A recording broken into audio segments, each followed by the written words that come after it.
Hello friends, India versus Pakistan ఎట్టకేలకు మ్యాచ్కి అంతా సిద్ధమైంది.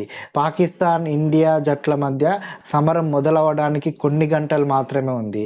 అసలు పాకిస్తాన్ ఇండియా మ్యాచ్కి ఇంత హైప్ ఎందుకు? ఇండియా టీం తోటి పాకిస్తాన్ని పోల్చుకుంటే ఎక్కడ సమవుజ్జే కాదు. అయినా కూడా ఎందుకు అనలిస్టులు జాగ్రత్తగా ఉండాలంటున్నారు. మిస్టరీ స్పిన్నరు ఉమ్రాన్ తారిక్తో మన వాళ్ళు జాగ్రత్తగా ఉండాలా? అభిషేక్ అసలు ఈ మ్యాచ్ ఆడతారా? ప్రేమ్దాస్ స్టేడియం ఎలా ఉంటుంది? అక్కడ ఆల్రెడీ వర్షాలు పడుతున్నట్టుగా తెలుస్తుంది. ఈరోజు కూడా వర్షం పడి మ్యాచ్ రద్దయ్యే ఛాన్స్ ఉందా అన్న దాని గురించి మనం ఈ వీడియోలో మాట్లాడుకుందాం ఫ్రెండ్స్. అండ్ ఈ వీడియో మొదలు పెట్టడానికన్నా ముందు ఇన్ కేస్ నా ఛానల్కి మొదటిసారిగా వస్తే ఈ వీడియో మొత్తం చూశాక మీకు ఈ వీడియో నచ్చితే ప్లీజ్ లైక్ చేయండి, సబ్స్క్రైబ్ చేయండి ఫ్రెండ్స్. మీ ఫ్రెండ్స్కి, మీ రిలేటివ్స్కి ఈ వీడియో షేర్ చేయండి. అండ్ వీడియోలోకి వెళ్తే ఇండియా పాకిస్తాన్ మ్యాచ్ పైన ఎందుకు ఇంత హైప్ అన్న దాని గురించి మనం మొదటగా మాట్లాడుకోవాలి ఫ్రెండ్స్. ఇక్కడ ఒకటే కారణం friends, demand and supply. India Pakistan మధ్య అసలు మ్యాచెస్ ఉండవు రెగ్యులర్గా. ఓన్లీ ఐసీసీ ఈవెంట్స్లో మాత్రమే ఈ రెండు జట్లు పోటీ పడుతుంటాయి. సో అందుకనే ఈ రెండు జట్ల మధ్య ఎప్పుడు మ్యాచ్ జరిగినా కూడా ఆసక్తికరంగా చూస్తుంటారు రెండు దేశాలకు సంబంధించిన ఫ్యాన్స్. అండ్ ఇక్కడ ఈ రెండు దేశాల మధ్య ఉన్న గొడవలు, యుద్ధ వాతావరణం ఇవి కూడా ముఖ్యంగా ఇండియన్స్ చాలా పర్సనల్గా తీసుకుంటారు. కప్ ఓడిపోయినా పర్లేదు, వరల్డ్ కప్ రాకపోయినా పర్లేదు, పాకిస్తాన్తో మాత్రం ఓడిపోవద్దు అనే మైండ్ సెట్ తోటి భారతీయులు ఉంటారు. అందుకనే ఈ మ్యాచ్ని భారతదేశంలో దాదాపుగా అందరూ చూసే ఛాన్సెస్ ఉన్నాయి. క్రికెట్ గురించి దాదాపుగా అందరూ చర్చించే ఛాన్సెస్ ఉన్నాయి.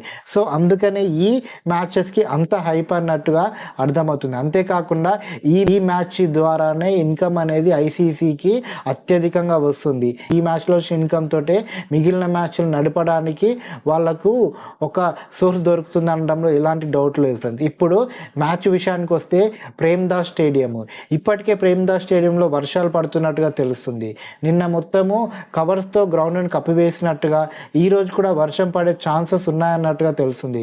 కానీ సాయంత్రం వరకు అంతా సద్దుమణిగి వర్షం పడకపోవచ్చని, ఏది జరిగినా కూడా మ్యాచ్ మొత్తం పూర్తిగా అవ్వే ఛాన్సెస్ చాలా వరకు ఉన్నాయి అన్నట్టుగా తెలుస్తుంది. ఇది మనందరికీ గుడ్ న్యూస్ ఫ్రెండ్స్. అండ్ ఇప్పుడు టీమ్స్ విషయానికి వస్తే Abhishek Sharma already first match ఆడలేదు.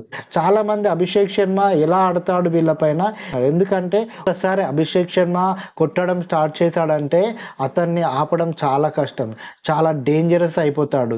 కొన్ని ఓవర్లలోనే మ్యాచ్ని వన్ సైడ్ చేసే అంత డేంజరస్ బ్యాట్స్మెన్ అభిషేక్ శర్మ. ఇలాంటి అభిషేక్ ఇంతకు ముందు మ్యాచ్ ఆడలేదు. కారణం ఏంటంటే స్టమక్ అప్సెట్ అయ్యి హాస్పిటలైజ్ అవ్వడం. బట్ ఇప్పుడు అభిషేక్ శర్మ అవైలబుల్ ఉన్నట్టుగా, ఇప్పుడు ఖచ్చితంగా మ్యాచ్ ఆడతాడన్నట్టుగా సోర్సెస్ చెప్తున్నాయి. ఖచ్చితంగా ఈ మ్యాచ్ అభిషేక్ శర్మ ఆడే ఛాన్సెస్ ఉన్నాయి అన్నట్టుగా తెలుస్తుంది. చూడాలి ఫ్రెండ్స్ అభిషేక్ శర్మ ఎలా పాకిస్తాన్ యొక్క ఓపెనింగ్ బౌలర్లతో ఆడతారో. ఇండియా బ్యాట్స్మెన్ విషయానికి వస్తే మన భారతదేశంలో చిన్న చిన్న స్టేడియంస్ ఉండడం వల్ల మన వాళ్ళకి సిక్స్లు కొట్టడం చాలా అలవాటు అయిపోయింది. శ్రీలంకలో కొంచెం పెద్ద పెద్ద గ్రౌండ్స్ ఉంటాయి, అంటే ఒక 10-15 మీటర్ల గ్యాప్ ఉంటుంది అనమాట. ఈ గ్యాప్ను మన వాళ్ళు ఎలా ఫిల్ చేస్తారు, సిక్స్లు కొట్టడం అలవాటైన మన వాళ్ళు ఎలా ఈ గ్యాప్లను అధిగమించి ఆడగలరు అన్నదే చూడాలి ఫ్రెండ్స్. అదిగాక ఈ పిచ్ అంతా స్పిన్నర్లకి అనుకువగా ఉండే ఛాన్సెస్ ఉన్నాయి. సో స్పిన్నర్లను ఎలా ఎదుర్కొంటారన్నదే ముందున్న టాస్క్ అనమాట. అండ్ ఇక్కడ పాకిస్తాన్ టీంలో స్పిన్నర్లే 5 మంది ఉన్నట్టుగా తెలుస్తుంది. అండ్ ముఖ్యంగా ఉమ్రాన్ తారిక్ ఈ బౌలరు రీసెంట్ సమయంలో ఒక సెన్సేషన్గా మారాడు. ఆడిన ప్రతి మ్యాచ్లో 2-3 వికెట్లు కంటిన్యూగా తీస్తూనే ఉన్నాడు.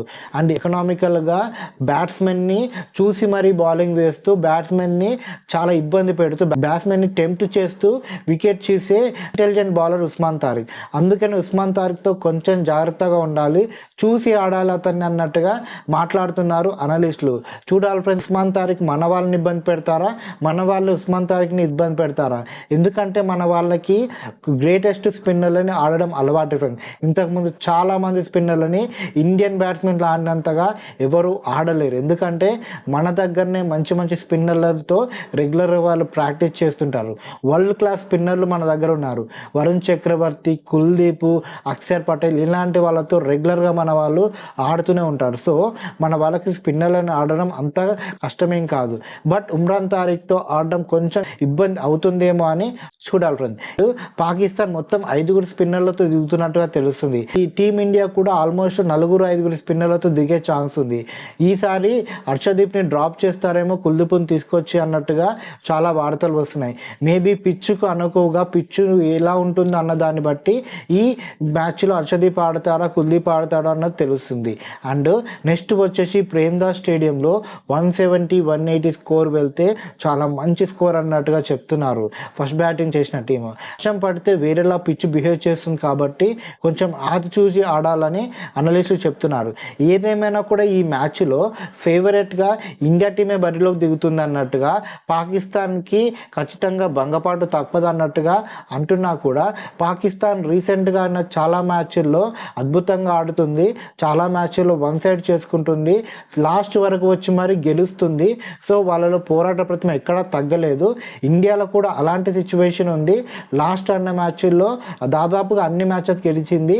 అండ్ మన వాళ్ళలో డిస్ట్రక్షన్ బ్యాట్స్మెన్స్ ఉన్నారు. ఏ ఇద్దరు బ్యాట్స్మెన్స్ ఒక గంట సేపు ఉన్నా, ఒక 5 ఓవర్లు 6 ఓవర్లు ఆడినా కూడా మ్యాచ్ అంతా వన్ సైడ్ అయిపోయే ఛాన్స్ ఉంది. సో స్పిన్నర్ల విషయంలో పాకిస్తాన్ ఇండియా ఈక్వల్గా ఉన్న, బ్యాట్స్మెన్ విషయానికి వచ్చేసరికి ఇండియాకే హెడ్జ్ ఉందని, ఈ మ్యాచ్లో కనుక ఇండియా ఫస్ట్ బ్యాటింగ్ చేస్తే పెద్ద స్కోర్ని పాకిస్తాన్ ముందు ఉంచే ఛాన్సెస్ ఉన్నాయన్నట్టుగా తెలుస్తుంది ఫ్రెండ్స్. ఇండియా అండ్ పాకిస్తాన్ మధ్య జరిగిన 8 T20 వరల్డ్ కప్లలో 7 సార్లు ఇండియా గెలిచింది, ఒక్కసారి మాత్రమే పాకిస్తాన్ గెలిచింది. ఇప్పుడు 8వ సారి ఇండియా గెలుస్తుందా లేకపోతే పాకిస్తాన్ గట్టి పోటీ ఇచ్చే ఛాన్సెస్ ఉందా అన్నది చూడాలి ఫ్రెండ్స్. అసలు మీరేమంటారు ఫ్రెండ్స్? ఈ మ్యాచ్లో ఎవరికి ఎడ్జ్ ఉందంటారు, ఎవరు గెలుస్తారంటారు? మీ ఒపీనియన్ని కామెంట్ బాక్స్లో తెలియచేయండి. అండ్ మరోసారిగా మా ఛానల్కి వస్తే ప్లీజ్ మా ఛానల్ని సబ్స్క్రైబ్ చేసుకోండి. మాకు మీ సపోర్ట్ ఇస్తున్నానండి. Thank you friends.